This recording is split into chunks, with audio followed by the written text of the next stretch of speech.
Hey guys, RW here on the front porch, doing a little paracord braiding and whatnot. And like anything, you know, when you first start, you just master the basic things and you're like, hey, this is great, hey, I can do this. And then as you start working with it more and more, you're like, wow, I could do better at this.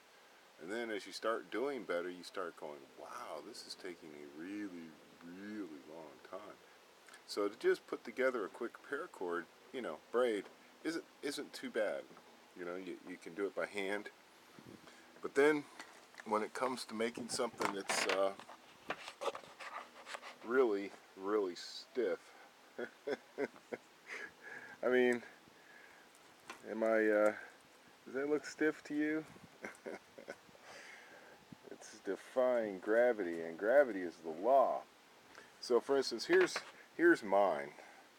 Okay, here's the very first one I did. And it's not too bad.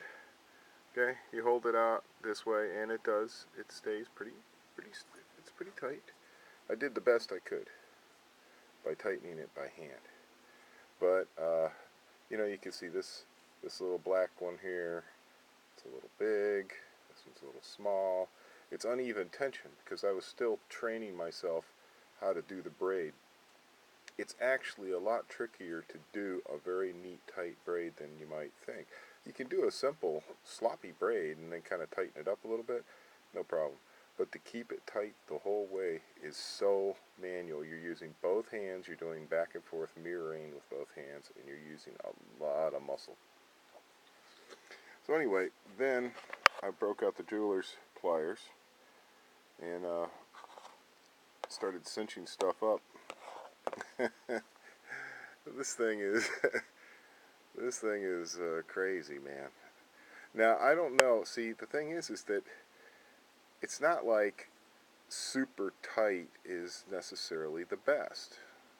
It's like anything, you know. There's super loose and sloppy, and that's no good. And maybe there's way too tight, which might not be any good either. You know, depending on what you want to use it for. You know, I mean, if this was going to be used as some kind of marital aid, I think it would be awesome. But maybe a little tight for gripping in your hand. Let me show you what I mean by that. I mean, like this one, okay? It's pretty stiff. It's not perfect, but it's not super sloppy, and it's not going to come apart. Everything's together on it. And it's limp enough, you know. See, it'll hold itself out pretty much with a beaner on it, right? But it's definitely not going to hold this out. Now this, on the other hand, this is like a lollipop now. That's tight, man. That took me like at least after I finished braiding it. I'm not talking about the braiding. I mean, the braiding, I don't even know. I just was sitting there last night doing it in the dark with all black. So I was doing it by braille to really train myself how to do it so I won't ever forget, ever. And anyway, I broke out the pliers, like I was saying, the little jeweler's pliers, and I started just cinching up each one. You got 4 strands. You got to go around, go around, go around. Do it about 8 times. So you know, you're cinching like 32 operations of, you know, endless numbers of nubs. You know, there's like 320 little pulls or whatever on it. So anyway, it eventually gets really tight, but you still keep seeing slight irregularities. It's like the tighter it gets, the more you can see if it's not perfectly perfect. You can really see if it's not perfectly perfect. But it's pretty damn close. I mean, if you look right down it, you can see that maybe this one looks a little loose. You know, and I could tighten that up, but that has to go all the way to the top. That's what I've been doing. I just keep tightening and tightening. So I might still be able to tweak like one more, but it's getting so ridiculously stiff. So, not sure how awesome that's going to feel in your hand, but maybe not bad. See, the whole idea of the axe is that this paracord, maybe stiffer is better, but I sure as heck can't do that for each and every one of them. I'm spending way too long on these as it is. So, but maybe the stiffness is like a little handle on an axe. Chop, chop.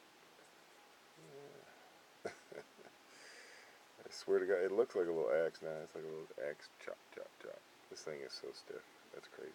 So anyway, not to be rambling on forever, guys, but yeah, this is my first venture into really doing anything paracord, and you know, like everything I do, I just want to do the best I can. I don't want somebody to get something and go, geez, I can do better than this. I want somebody to get this and go, wow, this is really awesome. So anyway, on to more cordage. I'm about to whip this down with a snake knot, and one of these days when I feel like I'm good enough to actually teach somebody something, I'll show you guys what I do, what I have to go through, but it's going to be a really long video. I'll try and capture what it's like to actually braid just one of these from start to finish, just to give you guys an idea of what's involved. It's nuts. Yeah, it looks so simple. It's like, oh yeah, what's the big deal? You put a paracord braid on it. Freaking hours of work is what it is. It's crazy. It's crazy. So maybe I should just send you guys a carabiner and 2 strands of paracord and say, here, knock yourselves out. Go for it, man. By the time you're done, your hands will be so strong, you won't need this to punch somebody. You'll just be able to reach up and squeeze their head like a grape. You just go. I tell you what, though, it is definitely getting a lot of my hand strength up. I mean, I have good hand strength from what I do, but man, oh man. So I had an issue with this hand for a while. Something happened to it. I messed up my elbow, and it affected my whole gripping power. Gripping made my elbow hurt, and I think I'm over that finally. Tore a ligament or something, but now, man, this hand is wicked strong now. Yeah, should roll a frying pan. Alright guys, this is fun though. You should try it. You should try paracord sometime. It's not hard. There's a bazillion videos on YouTube about it. So you just find one you like, watch it, and then try to do what they do. It's basically all I did to get going on this. And I don't think I'm going to do the rest of them this stiff, but I was kind of doing this one just to see just how tight I could possibly get one. This little boner here, I think I'm going to take this purple one off. I'm going to put a silver one on, and I'm going to send it off to Painful 13, because I'd like to give him something hard.